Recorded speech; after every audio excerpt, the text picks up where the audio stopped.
Hello everyone, this is Saima at Holistic Happiness Academy, and today's video is it love or is it love addiction? Have you ever been in love with someone who wasn't available? Either they were emotionally unavailable or there was no way that you could actually be in a relationship with them. Perhaps practically there was no possibility of a fulfilling relationship, or they were emotionally distant. Maybe at the practical level, they may have been in a committed relationship already.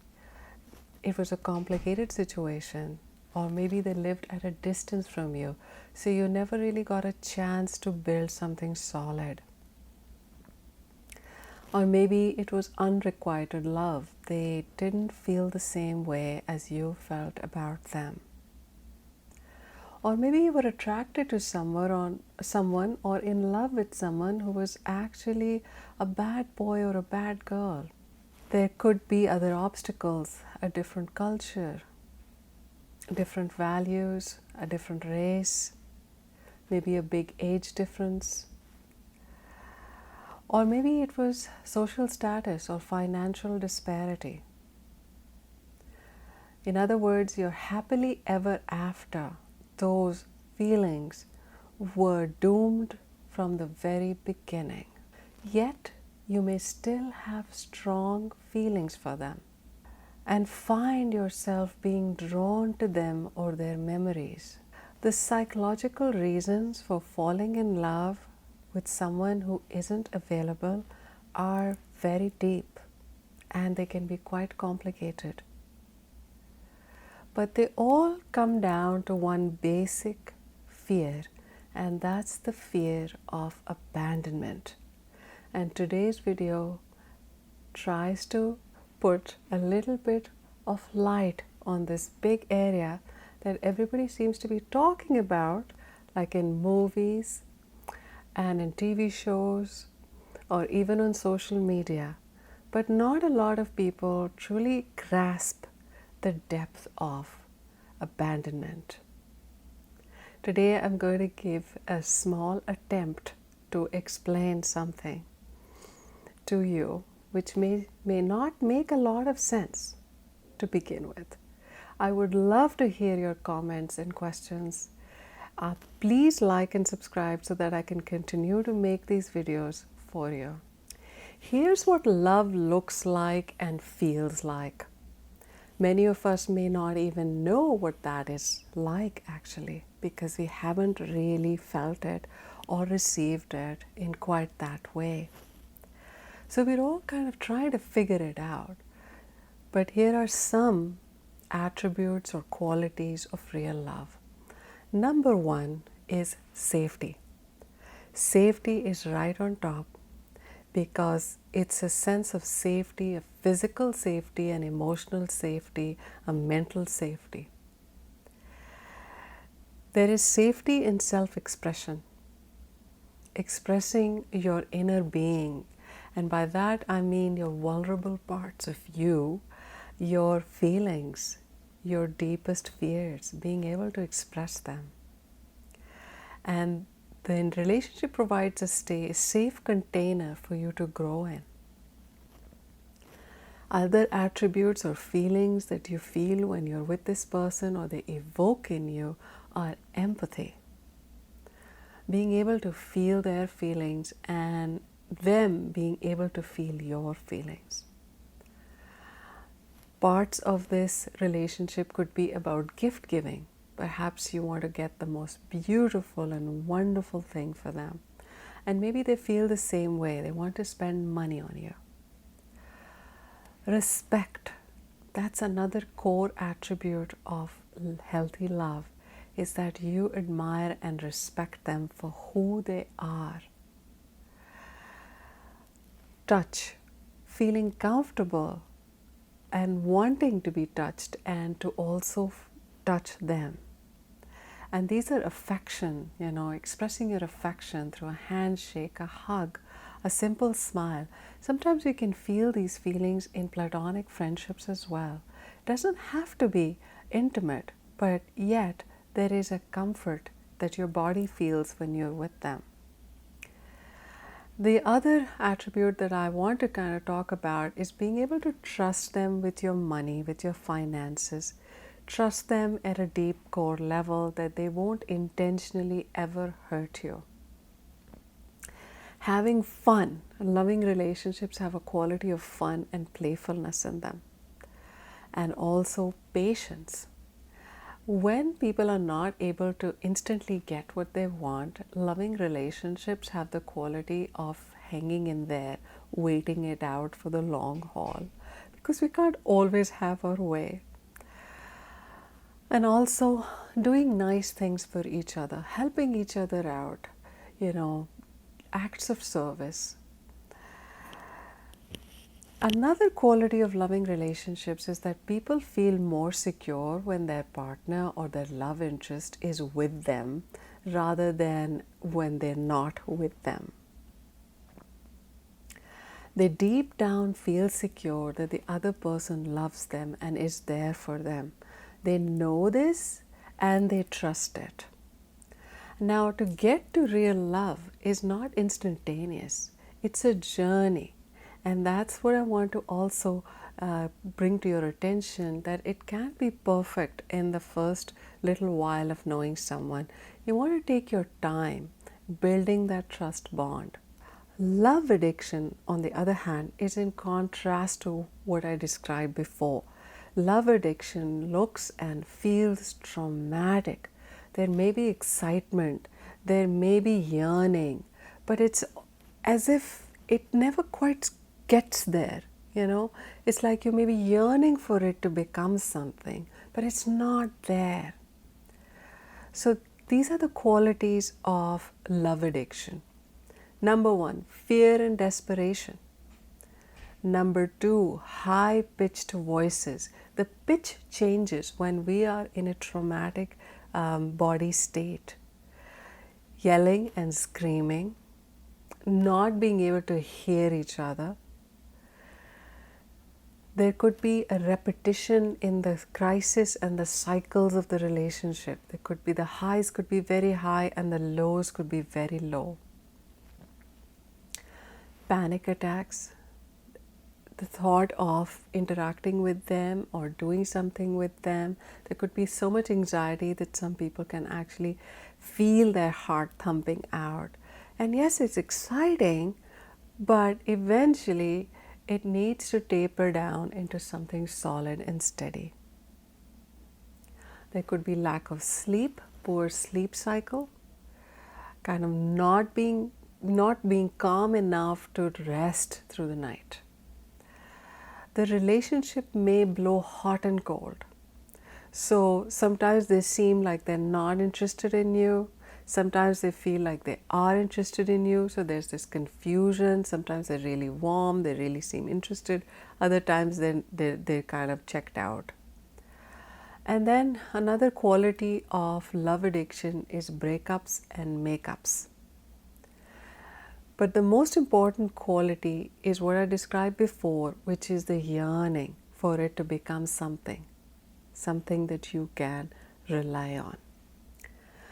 The reason why love addiction feels more like a compulsion, an addiction that you're just sort of drawn to do, that you're not in control of, is because our primal fear, the fear of abandonment, is activated. Somehow the relationship has triggered certain buttons, and now there is a constant anxiety. Sometimes the anxiety is higher, sometimes it's lower. But I think in love addiction, the anxiety never completely leaves. It's always sort of there. It's because abandonment, the trauma of abandonment, feels very, very stressful. I'm going to show you a couple of tarot cards to illustrate what I mean. In this card, I'm going to bring this right up so you can see it. And this I'm using just as an illustration of the feelings here. In this card, one can see that two people are left out. There's this warm light inside that building, but these two figures are outside, cold, perhaps hungry. One person is even in even worse condition than the other. So there is a left out feeling. And what happens is that when we feel this way, a lot of stress hormones flood the body, such as cortisol, adrenaline, activating the fight or flight response. The thyroid function, which is our energy, kind of down regulates because of that chronic stress, and leading to states of low energy and lack of motivation, feeling really down, sucked out, drained. Those are some words that people can use. It can feel like depression. So a stressful relationship where we're kind of feeling a little like this can make us feel really unhealthy, both physically and mentally. And here's another card that some of you may recognize, where this person is laying on the ground with sword sticking out. It's that feeling of betrayal and being left, abandoned. And these cards illustrate these feelings pretty well.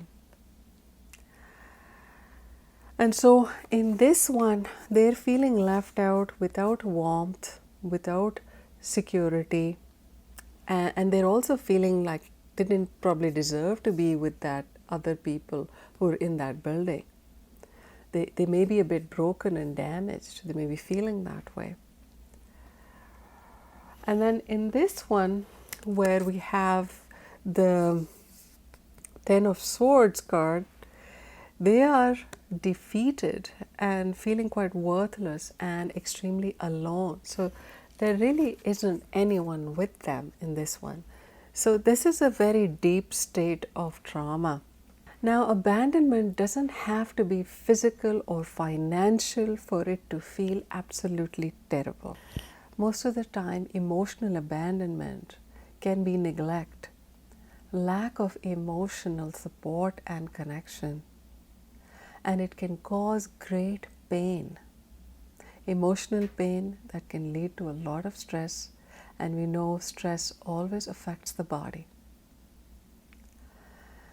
Abandonment wounds, if we have had them in the past, they have a way of playing in our subconscious mind on a sort of repeat record. And they can come up like a monster from the depths of the ocean, from the depths of the psyche. The original trauma may have been forgotten, but if it remains unresolved, meaning that a part of the brain stays suspended because perhaps it was so huge for that person, that part of the brain is suspended in trauma, we need to take that healing journey where we make sense of that trauma. We make peace with it somehow, find some kind of resolution, a purpose to it. It will otherwise continue to haunt us from the depth of our psyche. We can become smarter and smarter at dealing with our abandonment trauma and our abandonment wounds, and that is what the healing journey is all about. For some people who are more activated with their abandonment trauma, closeness to another person, a sense of connection, can actually bring an anxiety, especially if they have suffered greatly in the past. Sometimes as children, we may have grown around caregivers who were also activated with their trauma issues. And so we may be even more sensitive to the idea of trauma. When we feel abandoned, it can set off stress hormones, and a fight or flight response gets activated, which is known as a trigger, literally like a trigger of a gun.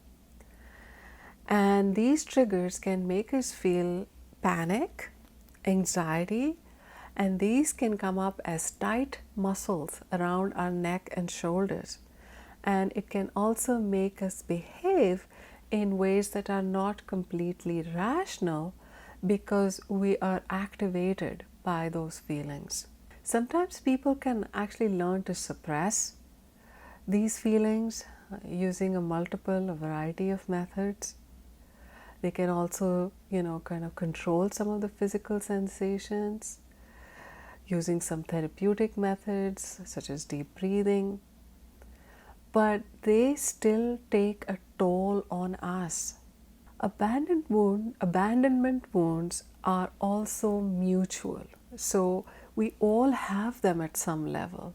So our wounding can also trigger wounding in another person and vice versa.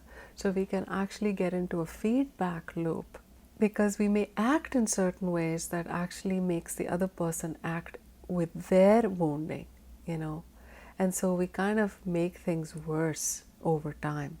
So this is when a cycle sets in and we can go from closeness to abandonment in an endless repeat. For some people, they don't want to feel this way, so they avoid connection altogether. Until our abandonment wounds are acknowledged and healed, understood, integrated in our personality, in our psyche, as not something to be ashamed of, but just something to be compassionate about.